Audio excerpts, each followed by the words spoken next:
have spent my entire life either at the schoolhouse, on the way to the schoolhouse, or talking about what happens in the schoolhouse. Both my parents were educators. My maternal grandparents were educators. And for the past 40 years, I've done the same thing. And so needless to say, over those years, I've had a chance to look at education reform from a lot of perspectives. Some of those reforms have been good, some of them have been not so good. And we know why kids drop out. We know why kids don't learn. It's either poverty, low attendance, negative peer influences. We know why. But one of the things that we never discuss, or we rarely discuss, is the value and importance of human connection. Relationships. James Comer says that no significant learning can occur without a significant relationship. George Washington Carver says all learning is understanding relationships. Everyone in this room has been affected by a teacher or an adult. For years, I have watched people teach. I have looked at the best and I've looked at some of the worst. A colleague said to me one time, they don't pay me to like the kids. They pay me to teach a lesson. The kids should learn it. I should teach it. They should learn it. Case closed. Well, I said to her, you know, kids don't learn from people they don't like.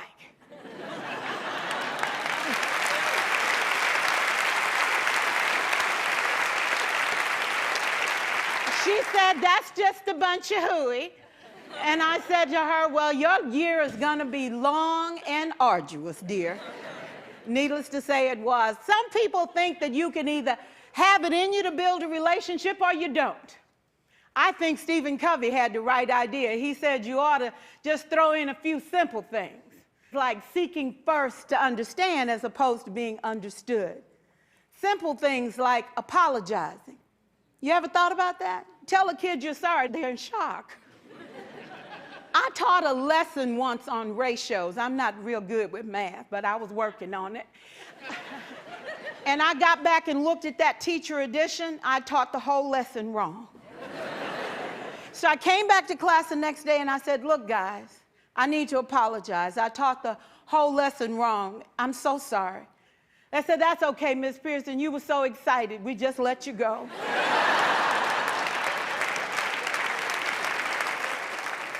I have had classes that were so low, so academically deficient that I cried. I wondered, how am I going to take this group in 9 months from where they are to where they need to be? And it was difficult. It was awfully hard. How do I raise the self-esteem of a child and his academic achievement at the same time? One year I came up with a bright idea. I told all my students, you were chosen to be in my class because I am the best teacher and you are the best students. They put us all together so we could show everybody else how to do it.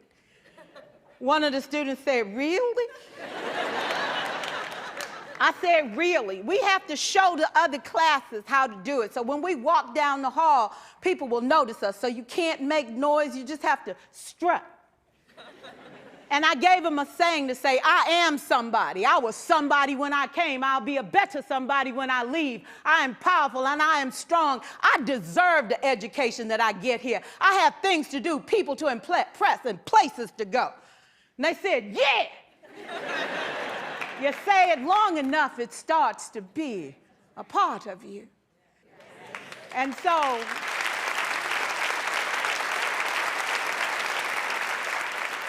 I gave a quiz, 20 questions. Student missed 18. I put a +2 on this paper and a big smiley face. He said, Miss Pierson, is this an F? I said, yes. He said, then why'd you put a smiley face? I said, because you on the roll. You got 2 right, you didn't miss them all. I said, and when we review this, won't you do better? He said, yes, ma'am, I can do better. You see, -18 sucks all the life out of you. +2 said, I ain't all bad.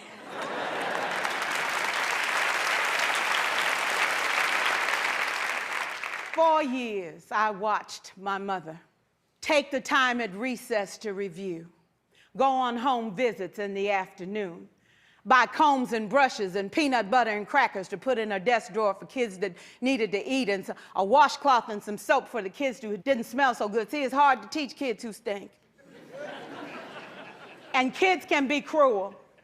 And so she kept those things in her desk, and years later, after she retired, I watched some of those same kids come through and say to her, you know, Miss Walker, you made a difference in my life.